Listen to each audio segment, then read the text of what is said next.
Biz Уфадан Казанга очабыз һәм самолетта кояш булганда мин сезгә Уфада алган күчтәнәчләрне күрсәтеп китәсем килә. Мне кажется, нужна будет твоя помощь. Так, беренче лот. Ул менә шундый йөзек. Мин аны Арт Квадраттагы бер шоурумнан алдым.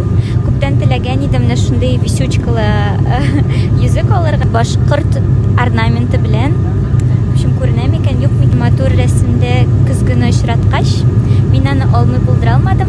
Бу мен көзгеләрне бик нык кулланыйм, чөнки телефоннан карыйм бүтән әйберне. Но менә бусы ошады да, шуңа күрә алдым. Бусын миңа Хәлил бүләк итте. Мин әле аны ачып карамадым, дөресен әйткәндә. Хәзер бергә ачабыз.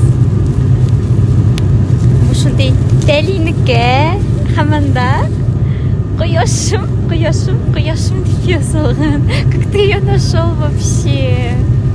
Короче, без бер-беребезгә иң еш әйтә торган сүз һәм иң еш дәшә торган сүз ул кояшым. Менә шундый тәлинкә ул миңа подарить иткән. Бусы иң кадерле бүләк шулай. Моны Хәлилнең нәнәе бүләк итте. Үзе бәйләгән башмаклар. Парадный дип әйтте әле, ул шундый ак төстәге һәм бияләйләр дә бар, ләкин алар каядыр курткада тегендә. Мине җылыта торган бүләк. Һәм соңгы лот. Ике матур открытка. Мин аның берсен комментарий калдыручыларның берсенә бүләк итәчәкмен. Ә нинди комментарий? Әйтәгез, кыш көне сезнең иң яраткан шөгылегез. Мин мәсәлән мунча керергә яратам, чаңгыда шуырга яратам.